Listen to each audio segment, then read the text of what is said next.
नमस्कार। आज हम जल अवशोषण की कार्य प्रणाली पर चर्चा करेंगे।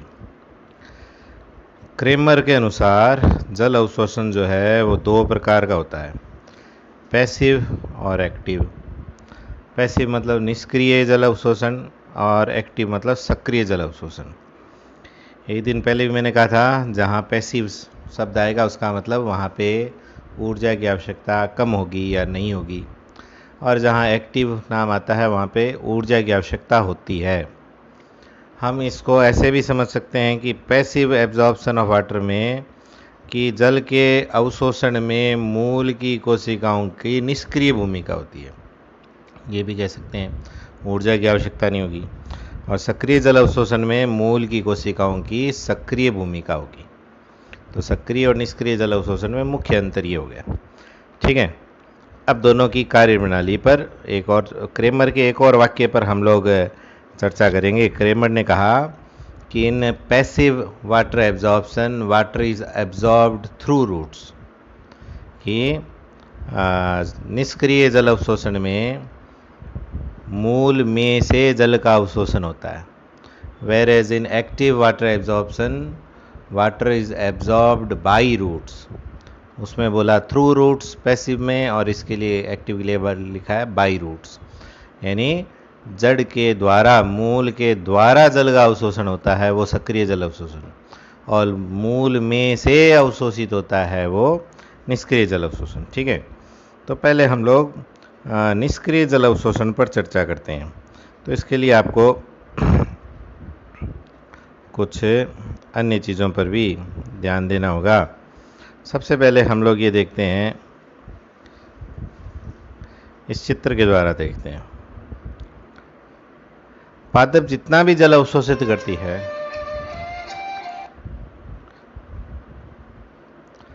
पादप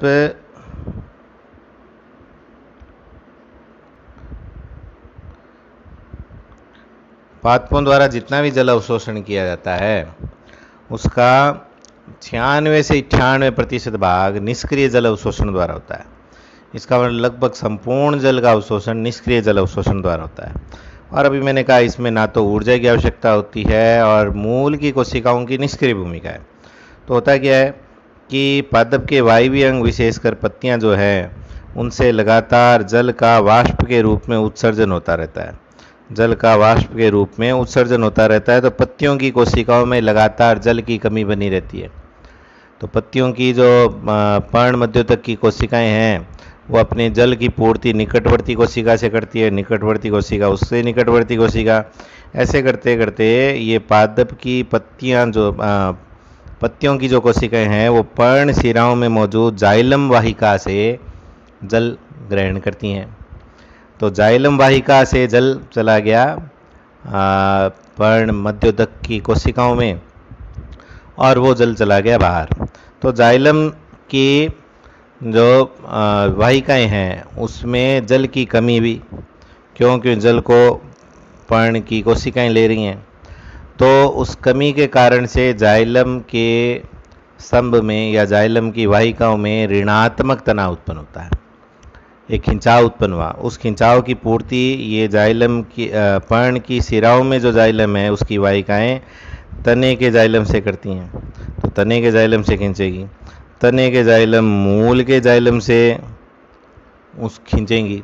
और आपको इस चैप्टर के शुरू में ही मैंने कहा था जल के अणुओं के मध्य प्रबल संसर्जक बल होता है। प्रबल संसर्जक बल 5वें पाठ के शुरू में हमने चर्चा की थी। प्रबल संसर्जक बलों की उपस्थिति के कारण से जल के अणु एक दूसरे से जुड़ते चले जाते हैं और टूटते नहीं हैं।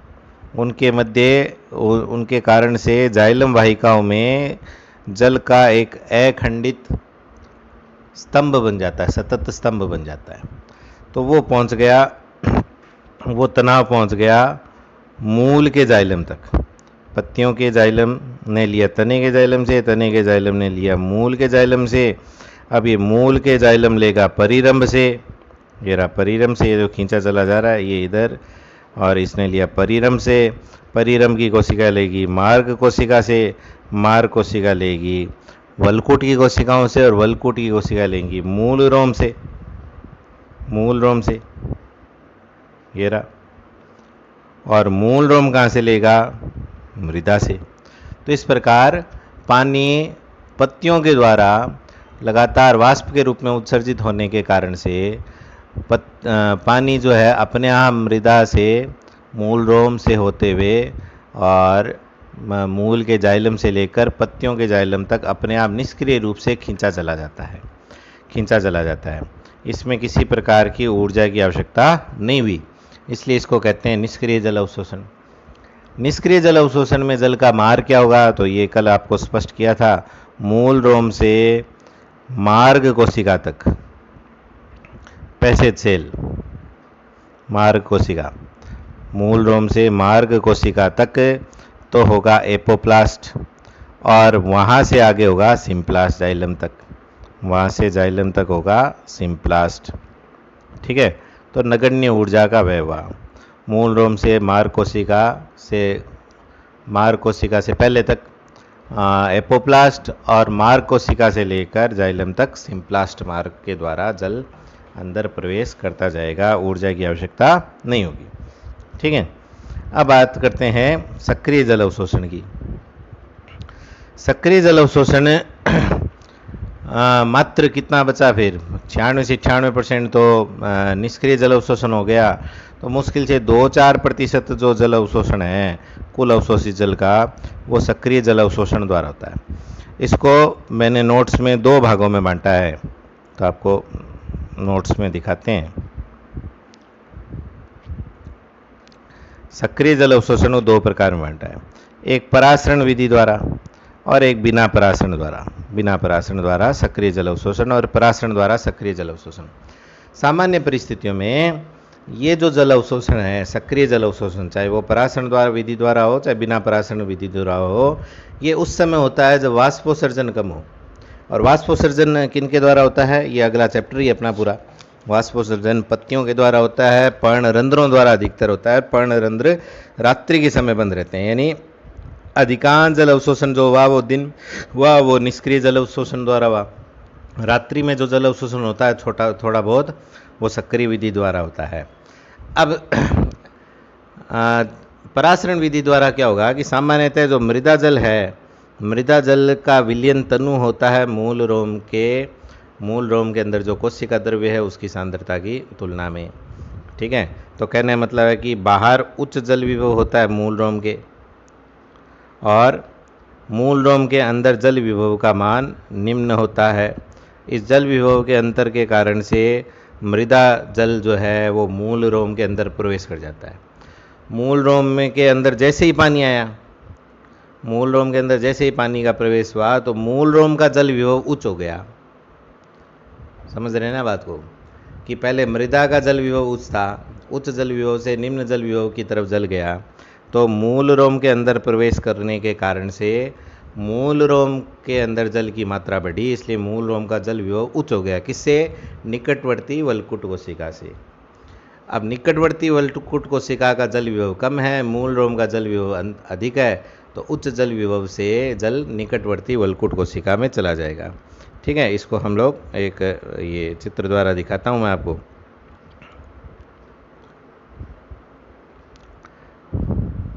इस चित्र पर हम लोग चर्चा करें तो मूल रोम में आया क्यों? क्यों मूल रोम का जल विभव निम्न था। ठीक है, मूल रोम में पानी आते ही मूल रोम का जल विभव क्या हो गया? उच्च। किससे उच्च? पास वाली कोशिका से। तो पास वाली कोशिका में जल चला गया। अब पास वाली कोशिका में पानी आते ही इसका जल विभव उच्च हो गया। किससे? इस अगली कोशिका से। तो जल विभव के अंतर के कारण से जल एक कोशिका से दूसरी कोशिका के अंदर होते हुए जाइलम तक पहुंच जाता है, जल विभव में अंतर के कारण से। इसको डीपीडी के अंतर के द्वारा भी हम लोग स्पष्ट कर सकते हैं। जब डीपीडी कहेंगे तो हम कहेंगे निम्न डीपीडी से उच्च डीपीडी की तरफ। डीपीडी पर मैं कम स्ट्रेस इसलिए देता हूँ क्योंकि आजकल डीपीडी की अवधारणा को मान्यता प्राप्त नहीं है, परंतु अपने राजस्थान बोर्ड की किताब में इसका बार बार उल्लेख आता रहता है। ठीक है, तो जल विभव के अंतर के कारण से ये जा रहा है परासरण विधि द्वारा। अब इसमें शुरू से चित्र से स्पष्ट है कि पानी कोशिका के अंदर होकर जा रहा है, इसलिए जल का संपूर्ण मार्ग होगा सिम्प्लास्ट। जल का संपूर्ण मार्ग होगा सिम्प्लास्ट। निष्क्रिय जल विभाजन के विपरीत, जल अवशोषण के विपरीत, उसमें मूल रोम से लेकर वलकुट की सभी कोशिकाओं तक एपोप्लास्ट था और एपोप्लास्ट के बाद में मार कोशिका से जाइलम तक सिम्प्लास्ट था। इसमें पूरा पूरा सिम्प्लास्ट मार्ग से होगा, ठीक है, डीपीडी मंत्र के कारण से। ये पराशरण द्वारा जल अवशोषण कब होगा? रात्रि में। वो भी कब? जब बाहर मृदा जल का जल विभव क्या हो? उच्च हो। मृदा विलयन का जल विभव उच्च होना चाहिए, या डीपीडी कम होनी चाहिए, या पराशरण दाब कम होना चाहिए। कब होगा? जब मृदा विलयन जो है वो तनु हो। अब बिना पराशरण के द्वारा जल अवशोषण कब होगा? जब विपरीत स्थिति हो। मान लो कि यहाँ पे सांद्र जल है क्योंकि पानी कम है, और मूल रोम का जल विभव उच्च है, ये स्थिति, ठीक है।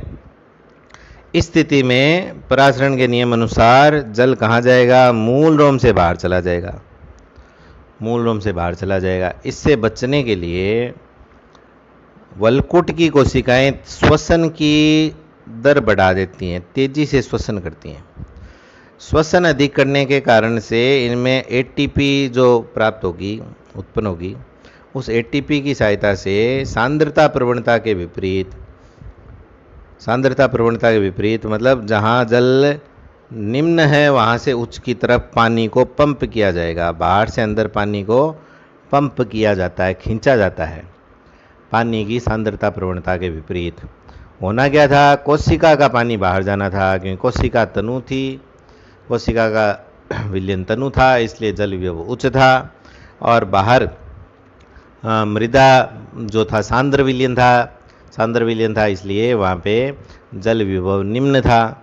उसको बचने के लिए वलकुट की कोशिकाएं तीव्र श्वसन करती हैं, और श्वसन के द्वारा उत्पन्न जो एटीपी है उसको यूज़ करते हुए सांद्रता प्रवणता के विपरीत जल को ज़बरदस्ती अंदर खींचा जाता है। ये कार्य तब तक होगा जब तक कि ये श्वसन करती रहेंगी, और ऐसा लगातार लंबे समय तक ऐसी स्थिति में पादप नहीं रह सकता।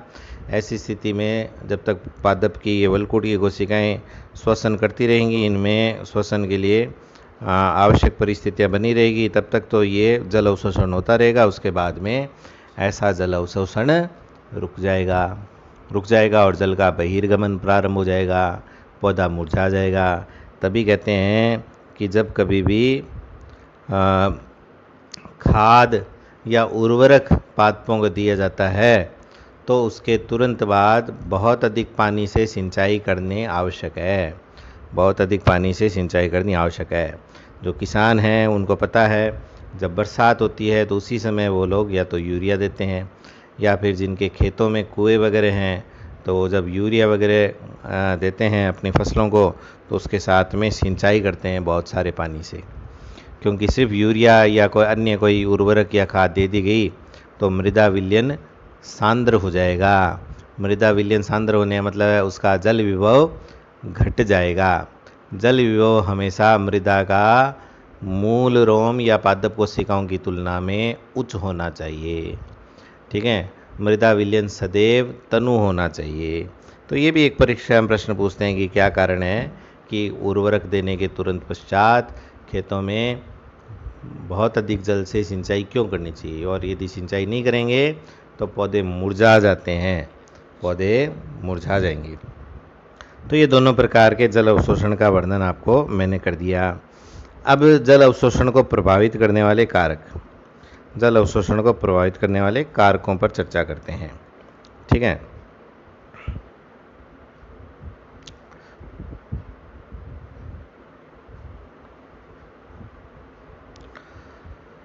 तो मुख्य जो कारक है वो पहला कारक आएगा प्राप्य भूमि जल।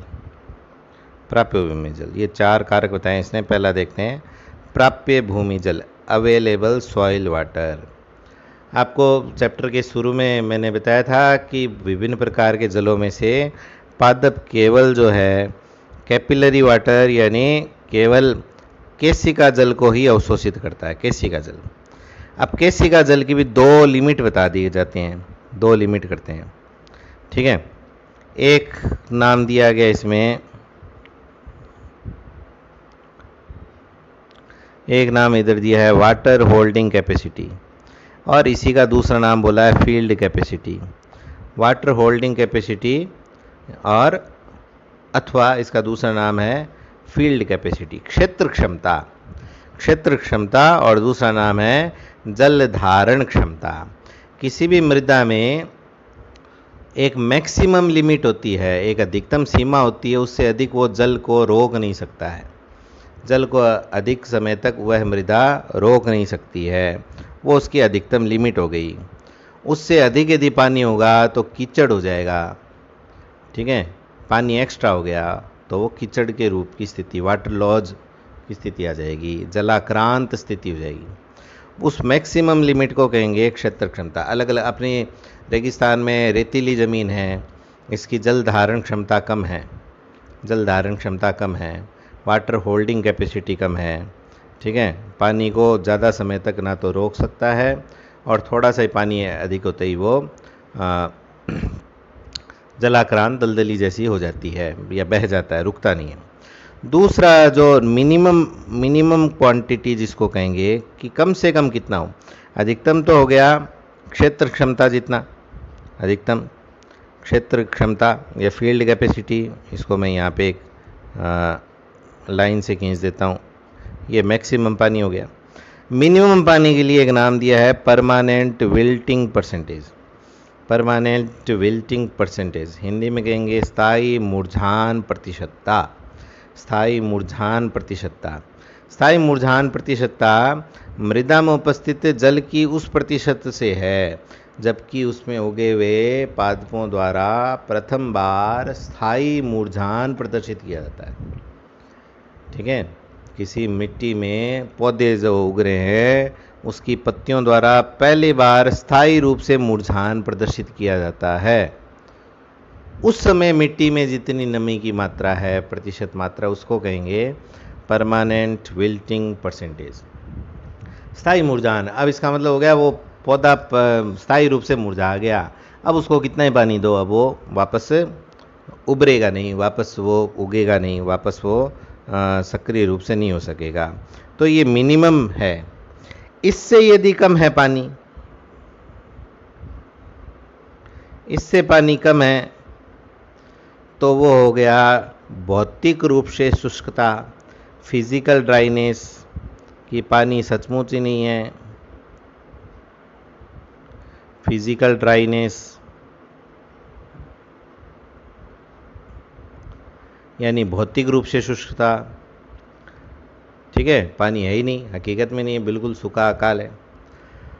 और पौधे आसानी से जल अवशोषण कब करेंगे, जब इस रेंज में हो, स्थायी अम्लानी प्रतिशतता से अधिक और मैक्सिमम होना चाहिए उस मृदा की क्षेत्रधारिता या क्षेत्र क्षमता या वाटर होल्डिंग कैपेसिटी जितनी होनी चाहिए, इसके बीच में अधिकतम जल अवशोषण होगा। अब यदि पानी इससे ज़्यादा हो गया, मैक्सिमम से ज़्यादा हो गया, तो भी पादप जल अवशोषण नहीं कर पाएंगे।